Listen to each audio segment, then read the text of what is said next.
live. Just to make sure that we have got all the channels connected. Okay, cool.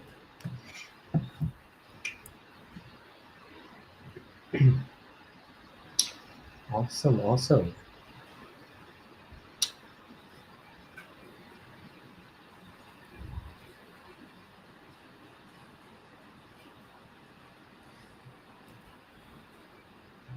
Since we're live, good evening, everyone. Okay, so I'm just gonna start here. Okay. Sure. Welcome to Say It With Love, our podcast where we discuss relationship, education, and the mindset. It's everything that you and I are figuring out in this lifetime, and you probably think you've got it all figured out. But for some reasons, you might have thought, nah, not really. Now, because life is a journey. My name is Frederick, and joining me is my amazing and some say beautiful co host, Eunice. We're educators. In this episode, we discuss a particular skill set that is most crucial yet overlooked in the new 21st century.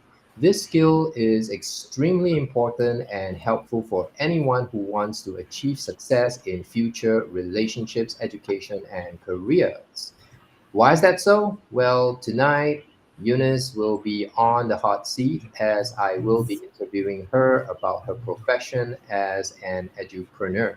She is not just any regular teacher in a school that grooms future entrepreneurs, but also the subject matter expert as she teaches it in what we call social intelligence.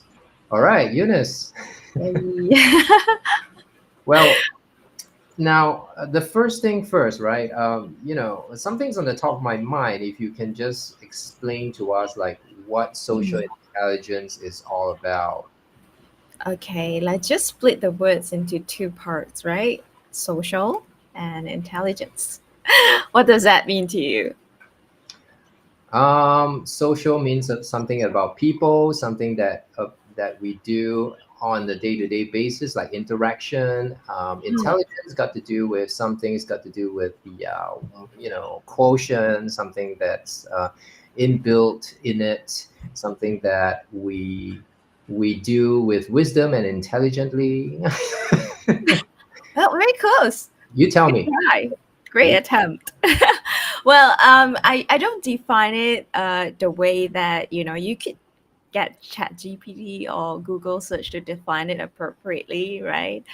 For me, it's all about working with people.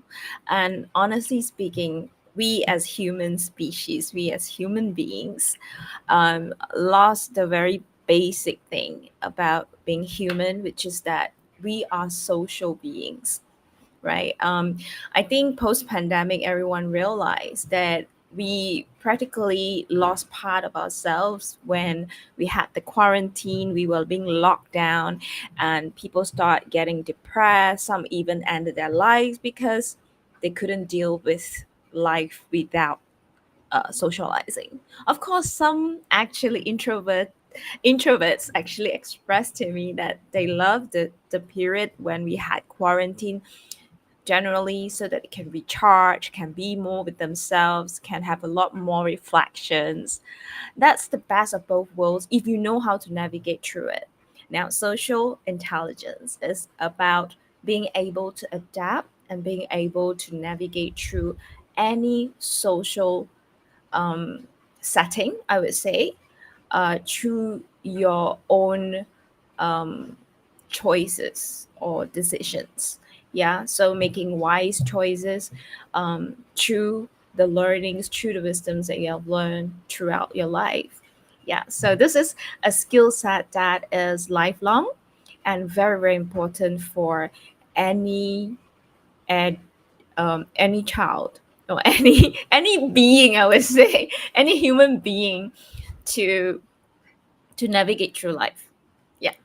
Yeah, interesting. And I like the way you mentioned about social interaction in this day and age. And With the rise of social media and digital communication, I think many kids today, or rather many children, in fact, youths, struggle with face-to-face interactions. So, how do you teach social intelligence then in a way that feels relevant and engaging to children or even youths who are used to, what we call screen time?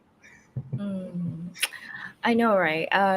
Now, there are two ways students or children are using social media these days. Two ways, two ultimate ways.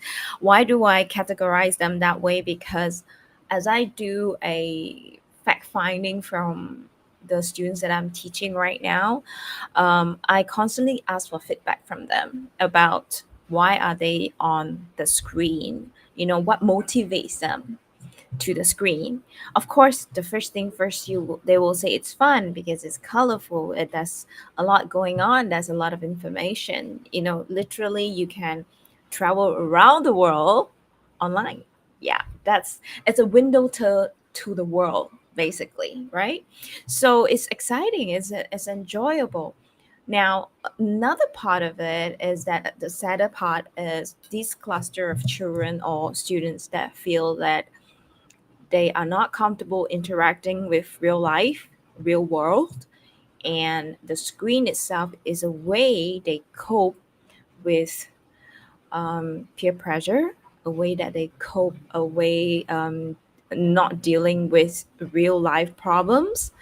It's a way to avoid um, conflicts, as a way to also deal with loneliness.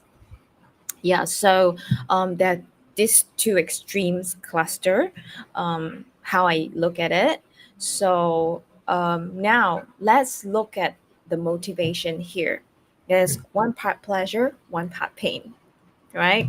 So as a social intelligence teacher, I will have to look at their motivation and get into conversations to get them engaged in a way to draw out more information from them, how I could work better with them. So first of all, it's really building rapport. A lot of my job is really building rapport, get them to at least open up to me, and be able to express their feelings, express themselves, so that we can go into their world in a way to understand them from that perspective.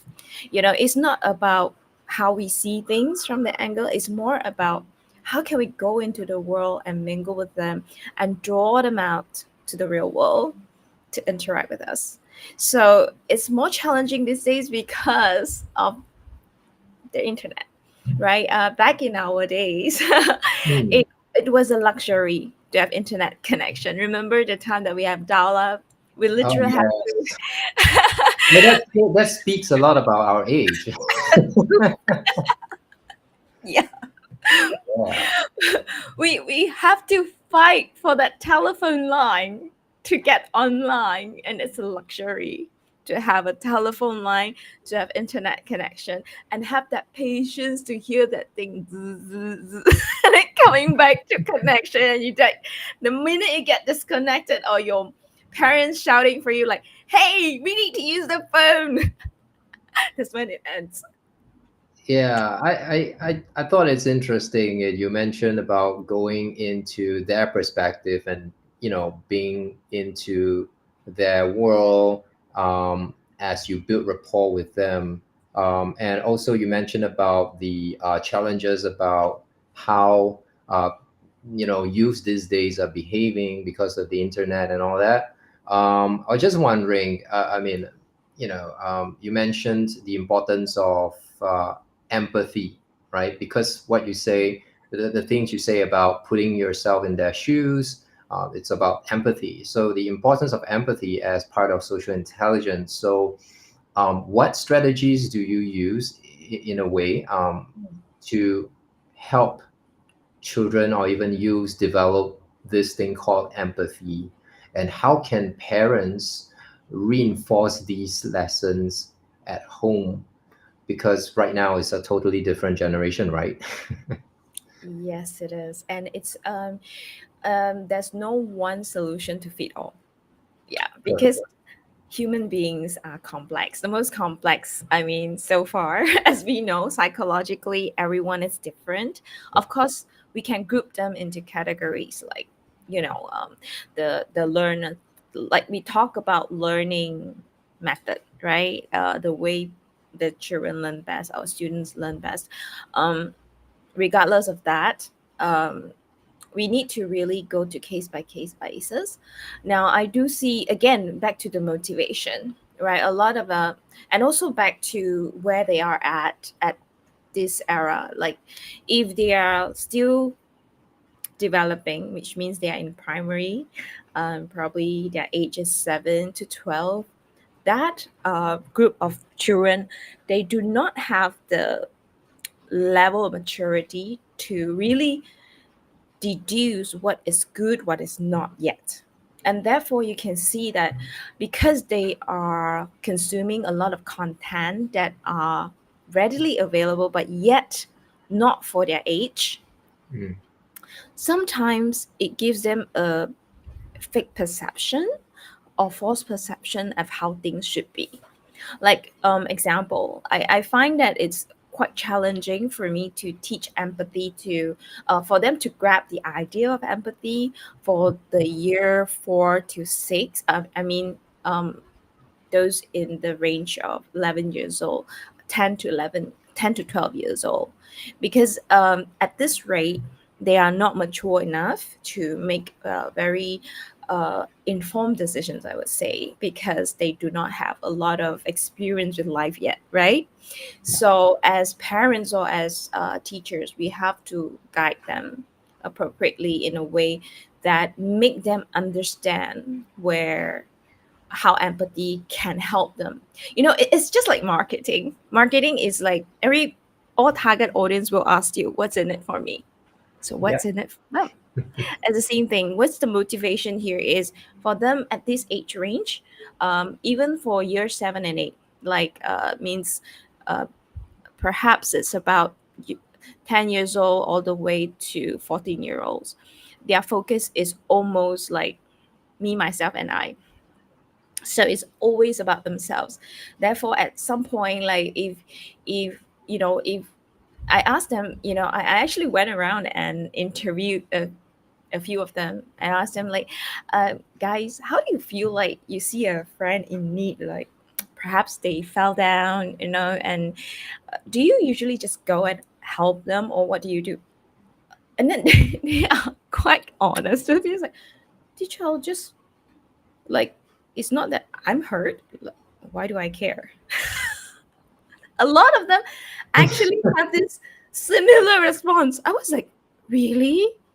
Like, what if we flip the character? Like, you are the one who falls down, and you're hoping someone is there to help you, to lend you a helping hand. Oh yeah, then I would be probably sad. I would be Hmm. angry. Like, why no one is helping me?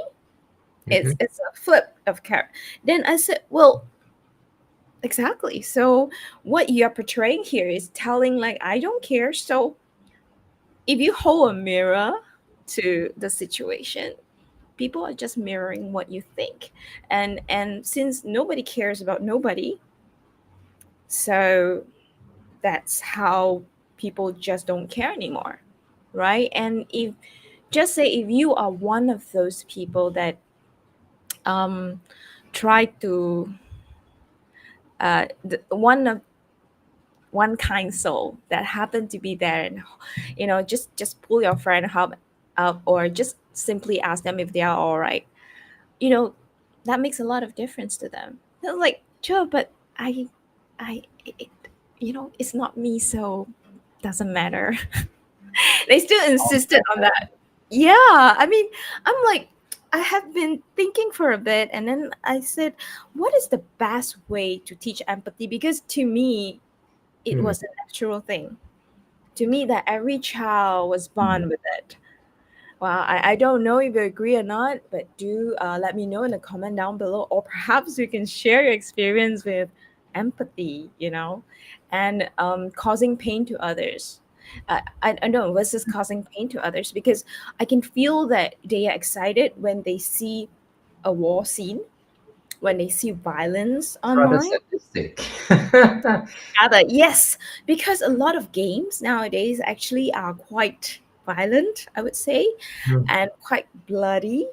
And if you look at, some games that are, they're killing each other practically, right, to win a game, right? It's like going back to the very basic of human nature when we were still hunters, when we were still cavemen. So we are, in a way, it shows that our generation right now is moving backwards, back to basics. And now we have to think of a way how we can navigate this, because technology is evolving so fast at the rate of, at the expense of humanity. I'll say, because I'm also teaching humanities, because we talk about evolution, right, and revolution, how things have changed and why things change and how people has meant to behave and how people still are, you know, despite of all the failures of a lot of dynasties, or a lot of kingdoms, a lot of the kings and the queens back in the days, why are we still repeating history? Yeah, So, that's a good point. Yeah, that's a good point. But of course, if you allow me, before we dive back into our discussion, in fact, I want to take this moment to share a resource that aligns perfectly with what we've been talking about tonight, equipping our kids with the skills they need for a successful future. We've been emphasizing the importance of social intelligence, right? The ability to understand and manage interpersonal relationships, communicate effectively, and navigate social situations with empathy. But let's be real, right? Even as adults, mastering these skills can be challenging. Now, that's where Fiverr Pro comes in. Now, Fiverr Pro is a platform that connects you with top rated, verified professionals in a variety of fields who can help you achieve your goals. Whether you're looking for an expert to create engaging educational content, a marketing strategist who understand the latest in trend in the digital world, or even a coach who can help boost your own or your child's communication skills, Fiverr Pro has the right professional for you. Imagine being able to bring in a specialist who can help design a custom social intelligence training program for your family, or someone who can, create interactive content to help your kid, practice empathy and social skills. You can find these experts in the areas like personal development, education, and even child psychology. Now, people who can take the concepts we're discussing tonight and translate them into practical tools and solutions. With Fiverr Pro, you're not just hiring any freelancer, you're hiring highly skilled professionals who have been vetted for their expertise, ensuring you get top rated quality work. It's a kind of support that makes a real difference in preparing your child and even yourself for success in this fast-paced world. So if you're curious or serious about investing in skills that truly matter for your future or your child's development, check out Fiverr Pro. Head over to fiverr.com/pro or scan the QR code to the right of the screen. well, that's Right right. of the screen, yeah, That's and right. discover how top rated professionals can help you achieve your goals, whether it's mastering social intelligence or anything else in your journey. That is the best place where you, the big boss, can outsource your work with a peace of mind while focusing on tasks that really matters to your business. Now, let's get back to our discussion with Eunice here. Okay. Um, all right. So speaking about the challenges of you know bringing up a child, even teaching a child social intelligence, like many parents feel overwhelmed by the rapid pace of technology change, like right now that we're experiencing in this new age and this new era. How can they help their children balance the benefits of technology with the need to, develop strong social skills, I know this is going to be a challenge. Oh, it is already a challenge right now because I think to enable a child to self-regulate, it have to start very young from home. And if the child has always been given a gadget, access to gadget, and whenever they throw a tantrums, they have already grown into the mindset of I deserve it, I own it. It's something that I own. It's something that I'm given, right? It's something that I don't have to earn. It's something I'm entitled to. So how do we can reverse this? Actually, a set of parents actually asked me today because I was in school facilitating an open day, and I did tell the parents like, what about? She did say that she has this problem navigating through this with her 7 year old, 6 year old going to be seven, and it's very challenging because the minute she takes the phone or the gadget away from the boy, he will be throwing tantrum, right? Oh. So we gotta start somewhere, that we tell them that a gadget or screen time is a privilege, right? It's not about because now the idea is when you're taking it away after they like when they're having fun, they're so used to it, um, it's like a fun time for me. And I always had this before. Like, why are you now punishing me by taking away my gadget? Right? So I asked her, does it feel like that way? Yeah, yeah, yeah. It feels like I was punishing him. Um, that's the idea. And then she feels guilty as well because sometimes, just to stop a meltdown, just to stop tantrum. Okay, here you go. Okay, have another 5 minutes, have another 10 minutes, or so forth, right? I mean, I'm guilty of that too. I'm not like a perfect mom, so I'm also having a challenge myself. Therefore, I'm also constantly looking for solutions to see how I can flip this over. And actually, the thing is, what about flipping the strategy in terms of like reward instead of punishment, right? So that a Hmm. child would be motivated. Of course, different child will be motivated differently depending on the environment they are brought up in. So like for this particular child, I can see the parents are really loving and caring for the child and doesn't want to melt down yet. They are looking for a solution, right? Because they care. So what I said, what about setting a fixed time? You cannot totally take a gadget away from a child, unfortunately, in this era.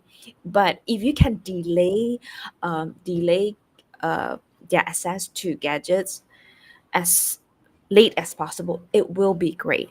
However, once they step into school setting, um, and their friends are talking about things on social media, they are talking about things that's happening right now that is in trend, if they are not in it, they somehow will feel they are disconnected from their friends, and there is a form of peer pressure that they may get bullied because they are like someone who knows nothing. And this literally happened to one of my very close relative, um, that um, the children were not exposed to gadgets, parents were really straight with them, and the child became depressed. Yeah, Hmm. so to balance it out, it's really not totally taking gadgets away from them, but rather give them a set of a set of boundaries that, hey, you know what, you get probably 30 minutes after you complete certain things. It's like a reward, right? And of course, when they stick to that, like, oh, mommy, it's 30 minutes, I'll give you back. That's something that they do really well. Then you can decide whether you want to extend the time as another form of reward or not, or give them another form of reward, like, hey, let's read a book together tonight, and as a form of reward. Because actually, children, what they really need is um, attention, and they really need companionship, especially at this age, where they are still growing and they're trying to make sense out of the world. So parents will be the best teachers, not teachers. Teachers are just facilitators. We are third party facilitators and can only do so much for a child. But if that child is actually feeling that they did not get much attention at home, or, uh, or perhaps they are going through something very overwhelming at home, there comes a point that when they come to school, they do show signs and symptoms of misbehaves. And that's when I actually observe them for a while and I figure out it wasn't really just school that they are hating. In fact, they feel safe to misbehave in school because teachers allow them to certain extent to them for them to behave in certain way that they find it okay because they get more attention in school. Not by the fact that teachers are not allowed to cane the students nowadays already. Of course not. All right. So now this is a topic that I think is most debatable in this era: gentle parenting versus the way we were parented back in the 80s or Yeah, I 90s. remember I was smack left, right, center when I was way younger. Mhm. My parents used to cane me a lot, beat me a lot, and Asian parents, and not just that, but Asian teachers, especially the Chinese teachers. Oh my gosh, yeah. So we get our own fair share of beatings, right? But the thing is Yes. that right now, for students, I mean children and even youths, they are no longer, they've been spared the rod, and I'm pretty shocked because the kind of output that has been produced so far doesn't seem to add up like how we are supposed to witness in this day and age, or rather people our age. We grow up differently, we just grow up differently. We are just different generation. And of course, yeah, I think half of the parents actually still resort to that. I can, when I talk to my students, some of them, they say, yeah, I still get cane at home and I don't feel good enough and all that. um Now in Asia, this is still ongoing for some, for some parents. However, for us, it is best to navigate through it, like to understand the root cause of certain things, to get to the root of it, right? Growing up in the days that we were, there were a lot of trauma caused to us, and unfortunately it took us a lifetime to really heal from those traumas. And as a healer myself, I do see a lot of poor adult souls that are trapped in their inner child that is still hurt and in pain from all the traumatizing um, events that happened in their life when they were much younger. So there is a need of balance in this era, because and children born these days are so different from who we were back then. So we have to deal with them differently because they have access to a lot of information. And because there's so much of information and so much of overload, it's hard for them to make really good, wise, informed decisions.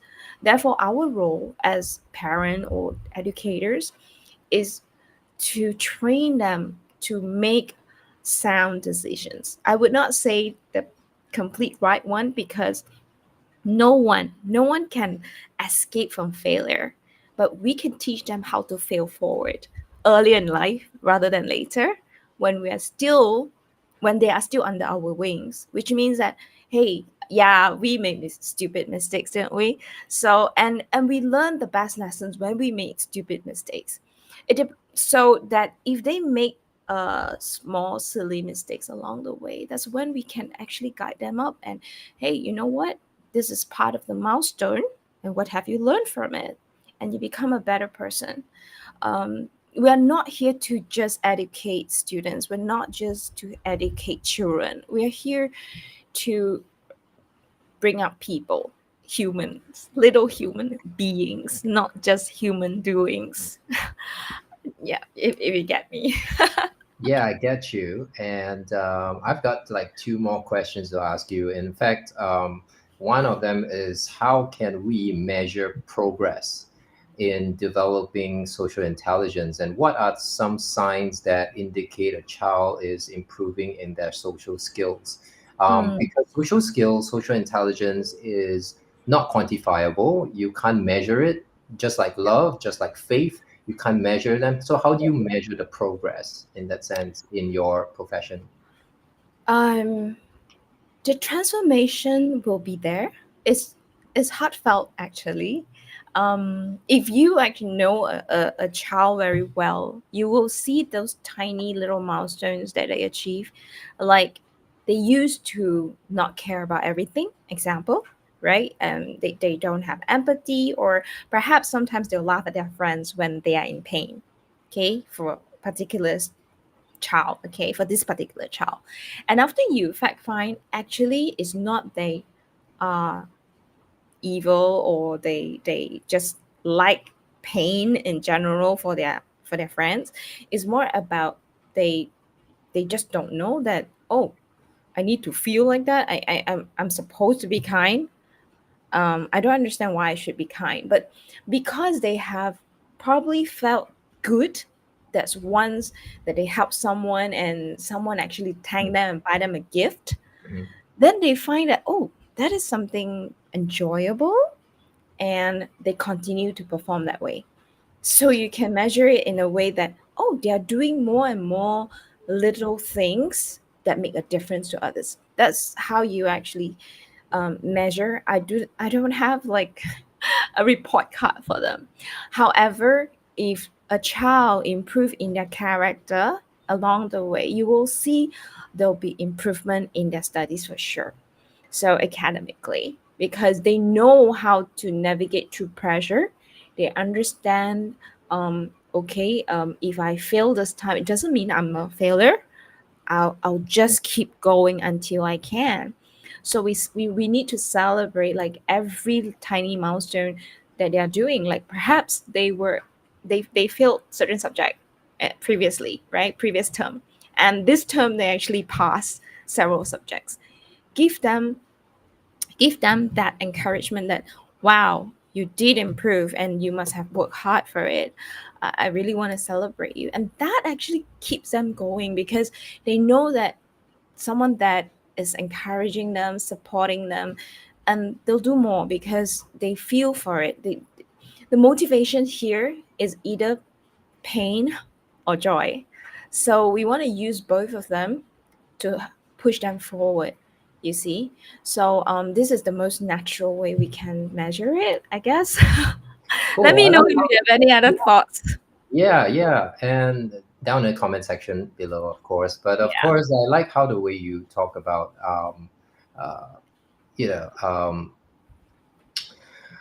encouraging the child and all that. I mean, in your perspective, I mean, the last question here is in your own perspective, personal view. Um, Now, for parents, because you are a parent yourself, and of course, for any other parents out there, I mean, who feel that their child are, who feel that their child or children are already overwhelmed with academics, and I'm sure many are still. Mm. How can social intelligence be integrated into a child's routine without adding more pressure to that? I always go into their passion to motivate them, because at this age of time, if you ask them for their life purpose, they'll be clueless. But for adults, yeah, we can kind of help them to find the life purpose, to kind of motivate them forward. And for children, it's always about their passion, things that they like. From the point where they like certain things, let's put it like, say perhaps this child is feeling very overwhelmed with maths, hating maths, example. Now, but this child like transportation per se. They like all kinds of. They are great with the names and spelling of trucks or whatnot, cars, fire trucks, yeah, and all that. So you can combine that as a maths lesson using their cars and trucks as something that help them to learn about maths. concepts. It is really teaching them out of the box. I know parents have to be creative, educators have to be creative this round. It could be quite a challenge, but it's also a good type of challenge for us as parents and educators because it keeps us creative as well. So that is the thing that we want to enjoy the process and trust the process that, when we do this, yes, they are seemingly um, additional, I would say, additional effort, but they'll come up in a way that at the point that you're facilitating, at the same time, they feel that you are there with them, you are bonding with them, and you're building rapport with them. As soon as they feel this joy of being together with you, they'll slowly enjoy the process. And that's where you can slowly push them to move forward rather than them hating it forever and stop right there because they feel that they're not good enough. And usually, a child hate a certain subject is because they feel they're not good enough for it. So, if we can actually take turn really to encourage them through what they like, um, it's going to save a lot of effort. That's how I look at it. Because pain was our motivator at our era. Okay, pain was the motivation. So because it's so much of pain, we gotta work hard. But what was really bad then? A lot of us now as adults has problem expressing emotions, has problem managing anger, has problems solving emotional and social problems, and have problems navigating through real life relationships because we were not taught how to. As young child, we get beaten because we do not know how to do things, and it really does shut us down. And what happened is that it gave us low self-esteem. And as a young adult navigating through life, we have to really fail a lot of times in our relationships to get better at what we're doing. So I'm not saying that is a foolproof way. I would say it will make it easier for the child when they are supported in that manner. Very well said. And of course, in closing, we have discussed,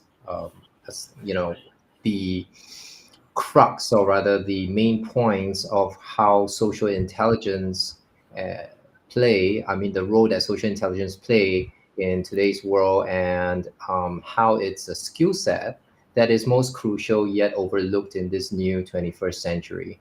And true enough, I mean, what we have just talked so far tonight, this skill is like the most important thing one should have, and anyone should have, not just children, not just youths, but everyone, in fact, adults, all the more. And of course, I think, having this skill set like social intelligence help to, boost your success in future relationships, and as well as in your careers. And of course, we hope that this episode has been insightful for you.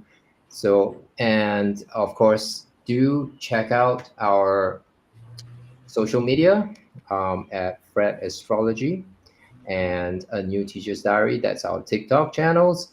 Feel free to go there and have a look at what we do, and also our future episodes where we also might post updates. But of course, we are here almost every week. We took a break last week, but this week we came back and continue our weekly discussions on topics that are related to education and relationships. So, thank you for joining us today. If you enjoyed this episode, please subscribe here.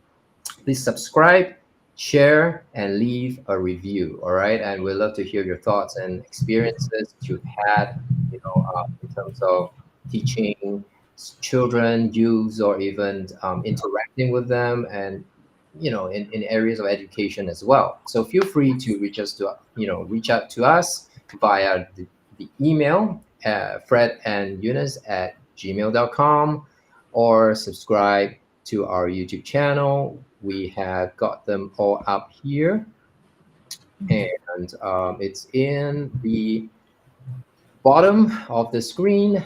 Um, and of course, I'm just going to spell it out, Fred and Eunice at gmail.com. Subscribe to our YouTube channel. Follow us on our TikToks at Fred Astrology and a new teacher's diary where we post updates and sneak peeks of our upcoming shows so you won't miss an episode. You can also follow or message us on our social media platforms. We have many, many more insightful topics coming up, so you don't want to miss them. We're going to talk more about education in this crazy, crazy world. And we're going to talk more about relationships as well, because these two are one of the most important things in our lives, in our profession as well. So until next time, keep the conversation going, heart centered and authentic. Keep striving for deeper connections. And of course, remember to say it with love. We hope you have a great weekend ahead. So that's goodbye from me. Bye bye. Have a great weekend.